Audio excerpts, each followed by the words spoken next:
From my first recollections, I always wanted to be a Marine. My first duty station was the 4th Marine Regiment in Kaneohe Bay, Hawaii. Somebody's got to do it. I spent a year as a platoon commander and then a year as a reconnaissance platoon commander. And after 2 years, I received orders to go to South Vietnam. When they opened the cabin door at Da Nang in South Vietnam, and that heat and humidity hit us, all of a sudden you start sweating, and the starch from my utilities started running down my arms and legs. Welcome to Vietnam. I went immediately to the field after about 3 days in country. And so either you were in good shape or you probably weren't going to make it. You know, you can't be just moping along. You've got to be thinking about what's going on. What are you going to do? The North Vietnamese would allow your unit to walk into their prepared lines of fire, open up, knock your point down, and then the unit leader has a decision to make. Does he send more people out to get the casualties, or does he pull back and call in supporting arms? You know, you chose your lead men so that they knew what the heck they were doing. They were experienced. Maybe they even smelled the North Vietnamese. My company was going out at night, and it's dark as pitch, and literally you almost had to hang on to the man in front of you. And we went through a grove of bamboo. Before my reactions could really tell me what was going on, I smelled it. And you instantly kind of suck in your breath and you tighten up because you know they're there. We were operating just below the demilitarized zone, and late in the afternoon we got hit. One of the companies got caught out in the middle of a rice paddy and really took some heavy casualties.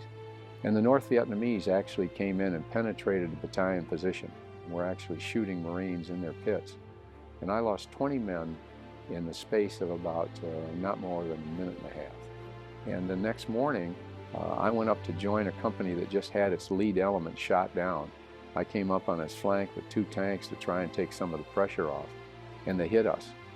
There was a rice paddy to our right flank that was overgrown and everything, and it stood up. There was a battalion of North Vietnamese in the rice paddy that started running right in towards the battalion.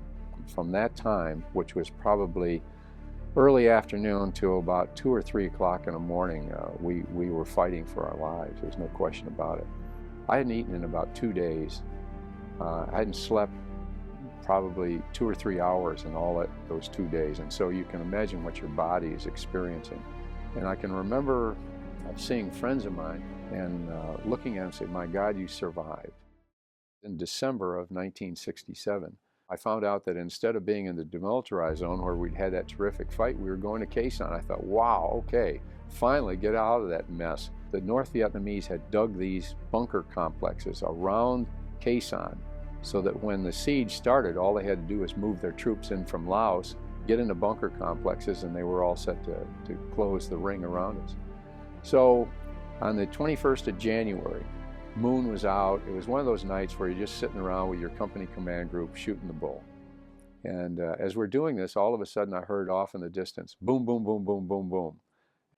I lost 2 men that night. One was killed in action. One took a piece of shrapnel in his eye. But that started the siege. And the siege lasted for 77 days, from January through May.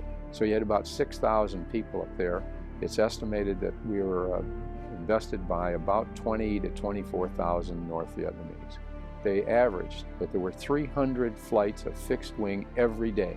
There was more ordnance dropped at Khe Sanh than there was in 2 years in the Pacific Theater in World War II. From about 2,000 meters outside the combat base to the Laotian border, which is about 10 miles, triple canopy jungle in the valleys. And when the siege ended, there was not a tree standing. You can protest the war if you want to, but don't take it out on the men who are fighting. As an infantryman, you don't care about the big picture. You don't care whether the president thinks you should be there or not be there. You don't care whether the people at home think you should be there or not there. All you care about is what's 1,000 meters to your front. I wrote a book called Lima 6, a Marine Company commander in Vietnam. Wrote it in 1989 in conjunction with a friend of mine who was really a professional author, Eric Hamill. Once I started writing and they started taking my articles, basically, first of all, it excited me. I mean, I couldn't believe that somebody was going to actually take something that I had written. So really, I had a good career. I'm most proud of having led Marines in combat. For a Marine officer, a company commander, to lead Marines is really the epitome, as far as I'm concerned, of being a Marine officer.